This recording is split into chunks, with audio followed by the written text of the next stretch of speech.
sejahtera bagi kita sekalian. Shalom, Om Swastiastu, Namo Buddhaya, salam kebajikan, Rahayu Rahayu. Saudara-saudara sekalian, para anggota kabinet Merah Putih yang saya hormati dan saya hormati, Wakil Presiden yang saya hormati, para Menko, Ketua Dewan Ekonomi Nasional, para Ketua Badan, Panglima TNI, Kapolri, Jaksa Agung yang saya hormati, para BIN. Saudara-saudara sekalian, sekarang saya kira adalah suatu momen bersejarah. Ini adalah sidang kabinet paripurna pertama yang saya pimpin. Kabinet yang kita sepakati, kita beri nama Kabinet Merah Putih untuk menjadi suatu simbol persatuan,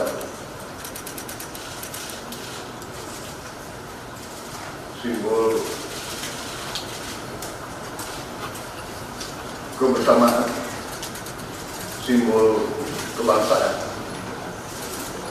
Saya terus-menerus sudah beberapa tahun ini maju ke hadapan rakyat Indonesia, pada semua pemimpin politik, pemimpin masyarakat, pemimpin agama, pemimpin pengusaha. Saya terus-menerus menekankan pentingnya persatuan. Sumber kunci keberhasilan kebangkitan suatu bangsa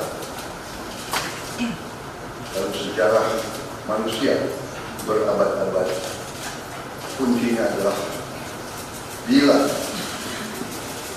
elitnya bisa kerjasama, bila elitnya bersatu. Persatuan ini artinya adalah kita bisa sepakati mana adalah kepentingan nasional yang inti, mana adalah kepentingan nasional yang vital bagi kelangsungan hidup bangsa kita. Kita masing-masing punya kepentingan politik masing-masing. Kita masing-masing punya kepentingan kelompok masing-masing. Tapi manakala kita sudah bicara tentang bangsa dan negara, kita harus sepakati kepentingan nasional yang vital. Saya meyakini bahwa kepentingan nasional vital kita tentunya harus kita sepakati adalah kemerdekaan dan keutuhan NKRI, keutuhan Negara Kesatuan Republik Indonesia. Dan untuk menjamin keutuhan dan kelangsungan hidup Negara Kesatuan Republik Indonesia, kita harus dengan handal, dengan cerdik, dengan pandai bisa menjaga dan mengelola kekayaan bangsa kita. Hanya apabila kita bisa menjaga dan mengelola dengan baik semua kekayaan kita, hanya dengan demikian kita bisa memberi pelayanan kepada rakyat kita. Kita bisa memberi kebutuhan hidup rakyat kita.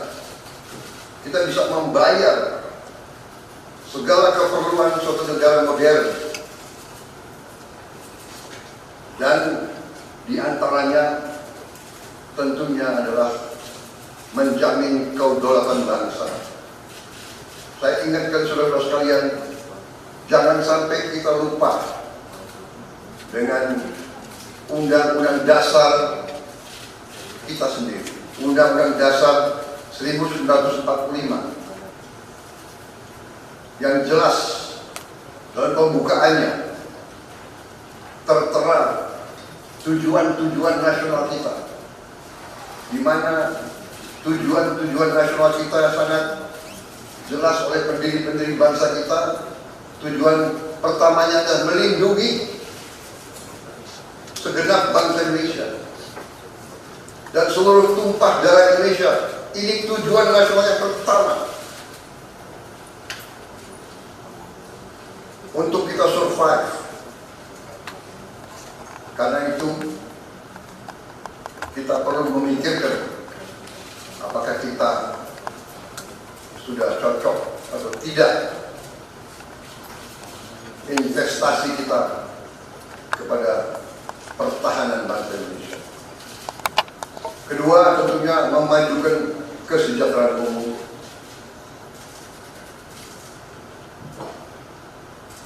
Saya katakan berkali-kali bahwa negara yang merdeka, rakyatnya harus merasakan kemerdekaan.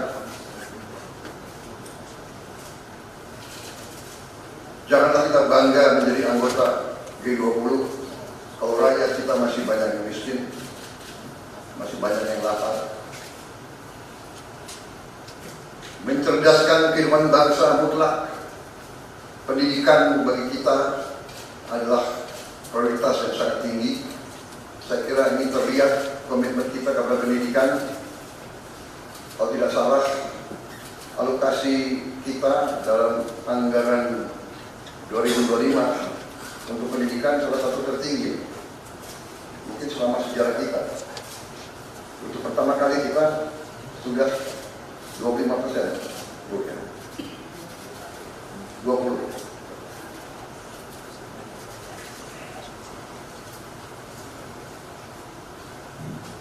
Jadi masalah pendidikan sangat utama. Ya tentunya tujuan nasional keempat, kita juga hadir dalam pergolakan ataupun interaksi dunia, di mana kita harus selalu membela kemerdekaan bangsa-bangsa. Dan karena itu, mau tidak mau Indonesia harus kuat. Saudara sekalian, dalam hal ini semua ada beberapa penekanan dari saya. Saya paham bahwa kita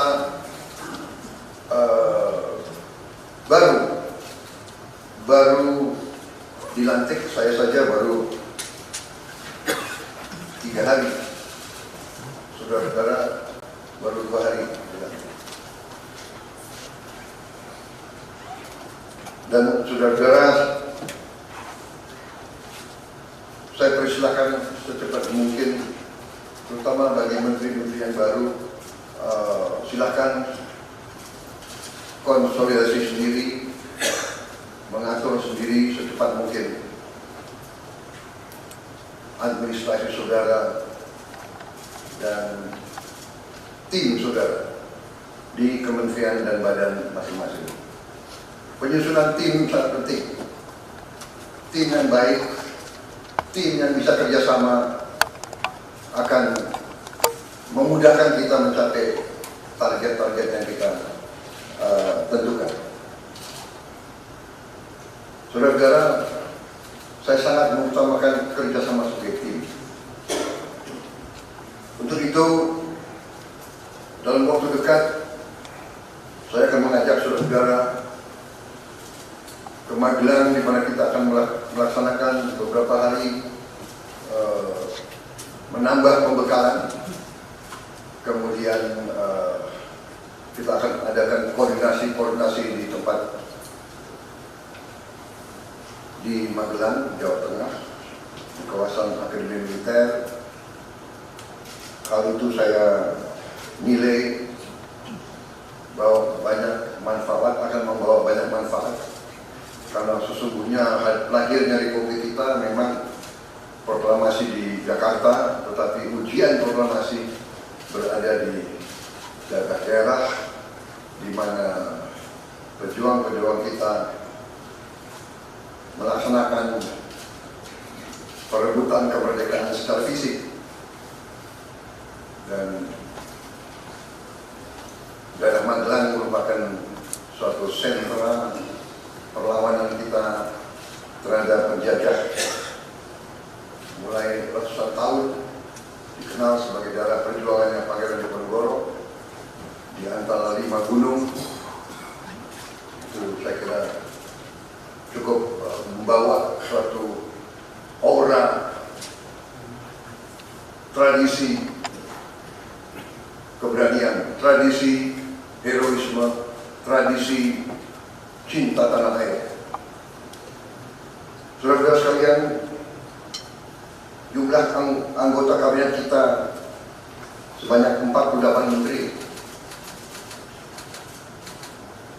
Juga ada badan-badan yang sangat strategis.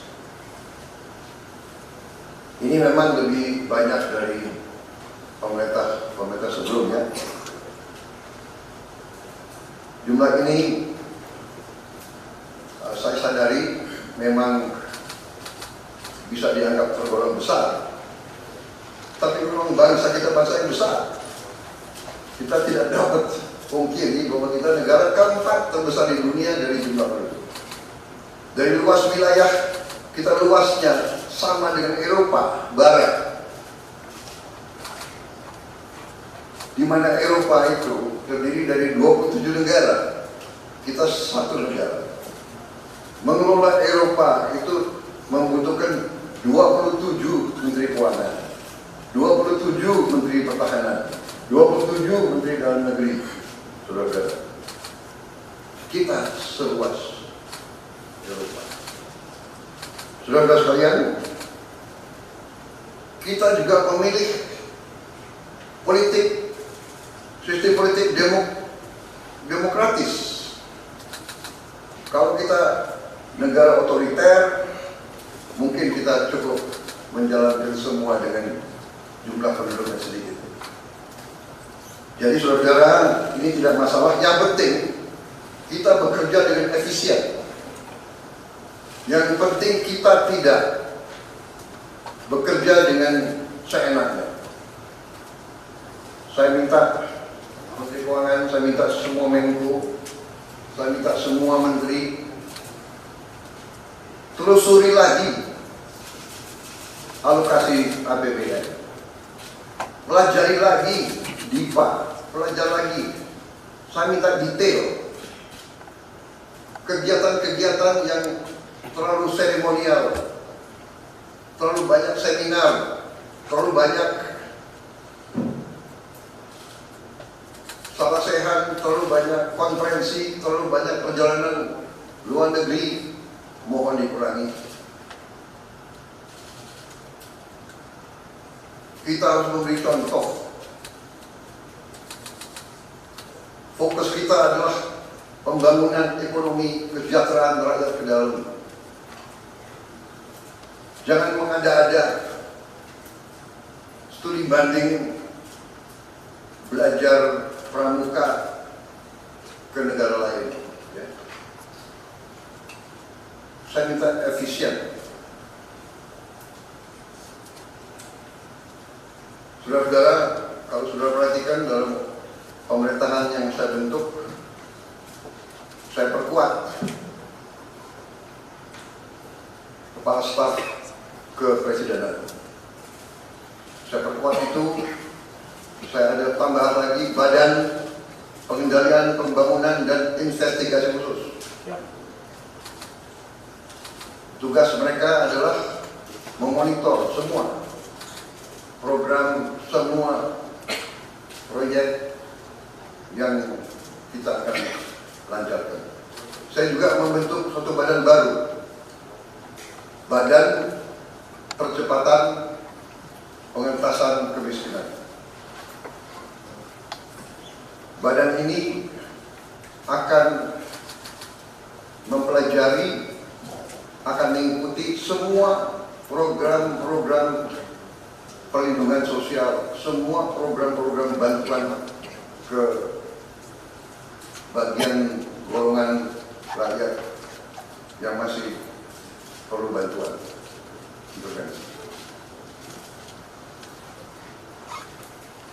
Bukan saya ingin mencampuri pekerjaannya kementerian-kementerian, tidak. Tapi saya ingin membantu. Di mana ada bottleneck, di mana ada kesulitan, segera kita atasi. Marilah kita jujur mengakui bahwa birokrasi di kita sangat terkenal.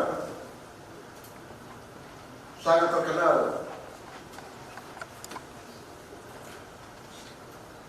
Ribetnya. Sangat terkenal. Lambatnya. Bahkan ada pembicaraan oleh rakyat kita bahwa birokrasi pemerintah kita sering mempersulit, bukan mempermudah keperluan rakyat. Bahkan ada yang mengatakan kalau bisa dibikin sulit, kenapa dibikin mudah? Ini saya minta menteri-menteri sekarang, mari kita lebih berani, mari kita lebih tidak ragu-ragu untuk memberi pelayanan yang terbaik kepada rakyat kita. Jangan ragu-ragu kalau saudara tidak puas dengan pejabat-pejabat di bawah Anda, laporkan, segera kita ganti. Begitu banyak orang yang mau mengabdi. Tidak ada orang di sini yang kebal, yang tidak patuh, tidak bekerja keras untuk bangsa dan negara dan rakyat. Saudara saya beri wewenang, copot segera. Suruh tinggal di rumah aja, daripada bikin susah kita. Saudara-saudara sekalian,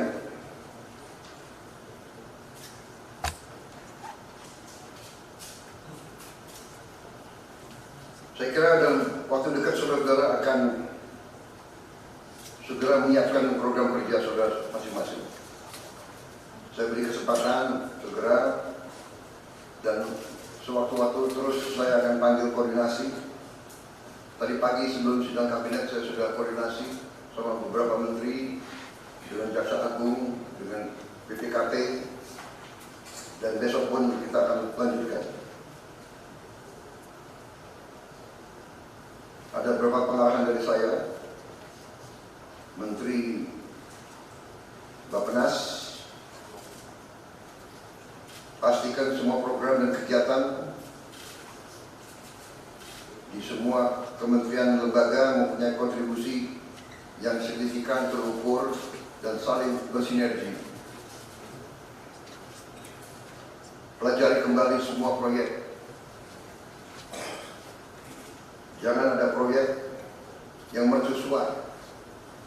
Semua ditujukan kepada yang saya sampaikan pada pidato saya di depan Majelis Permusyawaratan Rakyat pada kali pelantikan saya.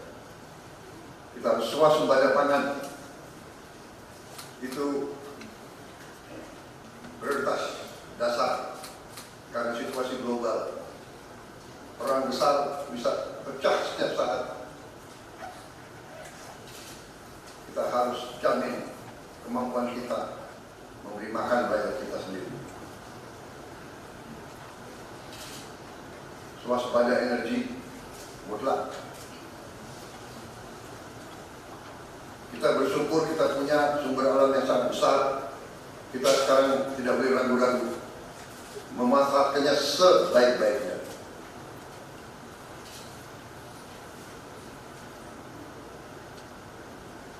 Hilirisasi kunci daripada kemakmuran. Karena itu saya minta menteri-menteri terkait, Menteri Investasi, Hilirisasi, Menteri Bappenas, Menteri SDM, dan beberapa menteri lain dibantu oleh Ketua Menko Perekonomian dan Ketua Dewan Ekonomi Nasional. Saya minta segera inventarisir proyek-proyek penting dalam program hilirisasi kita. 26 komoditas, proyek-proyek yang vital dalam 26 komoditas tersebut yang harus dihilirisasi segera dirumuskan, bikin daftar, dan kita segera untuk mencari dana sehingga kita bisa mulai hilirisasi dalam waktu yang sesingkat-singkatnya. Kemudian program makan bergizi, Kepala Badan Gizi Nasional dan semua KL untuk siapkan segera kita mulai dengan bergerak cepat, tepat sasaran, terukur, tapi jangan takut dengan kesulitan. Saya masih mendengar beberapa tokoh meragukan kemampuan kita untuk laksanakan itu. Saya tidak katakan bahwa ini bisa selesai dalam 1 minggu, 2 minggu, atau 3 bulan. Tidak ada di antara kita yang punya tongkat Nabi Sulaiman. Tapi kita bisa berhitung, kita bisa mengelola, kita bisa alokasi dana, kita bisa kerahkan sumber daya, dan kita akan mencapai target yang kita tentukan. Saya hakul yakin, saya pertaruhkan kepimpinan saya. Bagi saya, makan bergizi untuk anak-anak dan ibu hamil ini adalah strategik. Yang tidak mendukung hal ini silakan keluar dari pemerintah yang saya pimpin. Kita satu tim, harus yakin semuanya. Ini bagian daripada rencana kebangkitan bangsa Indonesia. Dan sesudah itu, tentunya yang saya katakan pendidikan sangat mutlak. Saya sudah panggil Menteri Pendidikan Tinggi, saya dan Menteri Pendidikan Dasar Menengah. Kita sudah mempunyai gambaran besar bagaimana kita segera akan menyentuh semua anak-anak kita. Kita akan gunakan teknologi untuk mempercepat membawa pendidikan kepada anak-anak kita. Dan ini sudah itu tentunya kesehatan juga penting. Demokratisasi yang paling cepat, yang paling dirasakan oleh rakyat adalah pendidikan dan kesehatan. Kalau kita bisa memberi pendidikan yang terbaik untuk anak-anak kita, kesehatan yang memadai untuk seluruh rakyat kita, itu adalah demokrasi yang sebenarnya. Menteri Kesehatan teruskan reformasi kesehatan, atasi kekurangan dokter dan tenaga kesehatan. Kita punya program khusus, nanti kita bahas itu sendiri. Ini semua harus ditopang oleh pertahanan yang kuat, penegakan hukum yang tidak ragu-ragu. Saya minta Jaksa Agung Kapolri, BPKP, Badan Intelijen Negara fokus ancaman yang berat bagi kita, judi online, narkoba, penyelundupan, penyelewengan, korupsi, kebocoran.